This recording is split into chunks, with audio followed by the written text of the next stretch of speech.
Boa noite, tudo bem? Eu vim aqui me apresentar, meu nome é William e queria falar sobre paradigmas da programação. Vou ser mais breve dessa vez, eu fiz um vídeo que foi mais longo e não deu para enviar, então eu já vou começar falando o que é um paradigma da programação exatamente. Vou dar um zoom aqui para vocês verem melhor. Um paradigma da programação são basicamente formas de abordar e resolver problemas e escrever código. Eles são como conjuntos de regras que guiam os desenvolvedores. Cada linguagem de programação é criada com base nessas regras, cada um tem seu próprio conjunto de paradigmas que os desenvolvedores seguem ao escrever seu código. Então, exatamente, tipo, é uma lógica. É, eles meio que tem o paradigma que estrutura o que o computador vai fazer e toda linguagem que você vai escrever tem sua própria lógica, entendeu? Mas ele tem que ser formulado dentro desses paradigmas para que fique fácil de compreender e que o computador entenda e você entenda também o que você está escrevendo, para que seja mais fácil de você produzir e na hora de desenvolver. Então, antes de começar a falar a sua importância principal, né, eu queria apresentar alguns tipos de paradigmas. Primeiro, o imperativo. O imperativo é onde você vai ordenar o que o computador vai fazer. Ó. O paradigma imperativo é uma forma de programar que se concentra em dar instruções claras sobre como realizar uma tarefa. Para você entender melhor, é como se fosse uma receita de cozinha, onde você segue passos específicos para preparar aquele prato de doce ou salgado que você gosta. Por exemplo, dentro de uma linguagem, a gente coloca lá uma variável. Define o valor dela de 10 e outra variável com 20. E depois a gente faz uma outra variável que junta essas duas variáveis que forma um valor da soma das duas. Então você está ordenando o computador fazer a junção dessas duas variáveis e entregar o valor dela para o computador, mostrar para a pessoa que está do outro lado da tela o valor que a gente já colocou ali. E daí o paradigma estruturado. O paradigma estruturado, ele meio que segue uma estrutura. Ele baseia com o computador, ele não começa literalmente logo no começo assim.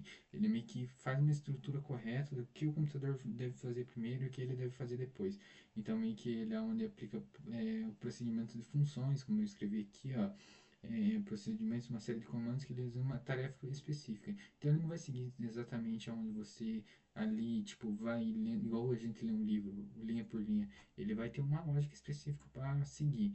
E daí o funcional. O funcional ele é meio que um bloco de notas. É tipo como se fosse um banco de dados. Não sei se vocês compreendem banco de dados, mas meio que ele armazena vários dados ali. No PHP a gente tem o array, que é meio que a gente define uma variável com vários valores. Ali meio que é um bloco de construção onde nós tem vários valores para armazenar, que é onde fica mais fácil de a gente compreender, tipo, fica mais fácil de organizar também nosso código, porque a gente consegue guardar várias coisas ali e depois puxar de volta para a gente ver o que a gente vai precisar usar exatamente ali dentro daquela variável que nós escrevemos, que é um array, né, que é um bloco de armazenamento.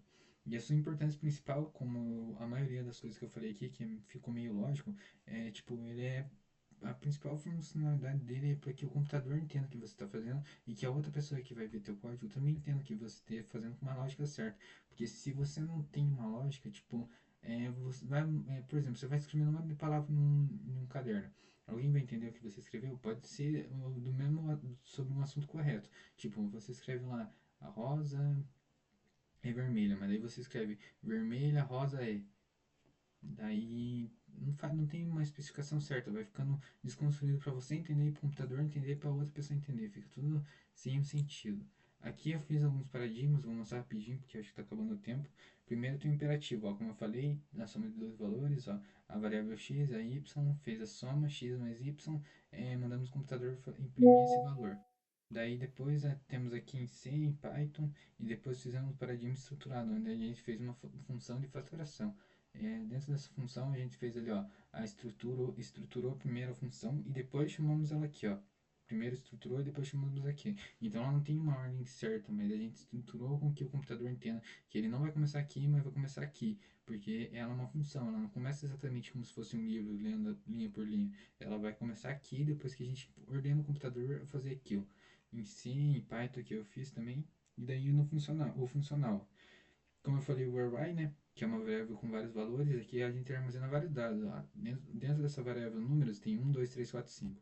A gente armazenou vários valores, não tem só tipo a variável número é o valor 1, ou a variável número é o valor 2. A gente armazenou vários valores com que o computador guardasse tudo aquilo dali pra gente usar depois. Então fica bem mais fácil da gente, tipo, organizar nosso código. Porque depois a gente vai precisar, por exemplo, do número 3. A gente vai puxar dentro dessa variável números, eu quero o número 3. Então a gente vai lá, número, pede a casa lá, número 3, que é outra coisa daí que eu tem que ser falado, mas tipo, a gente pede lá números na caixa 02, que seria o 3, né?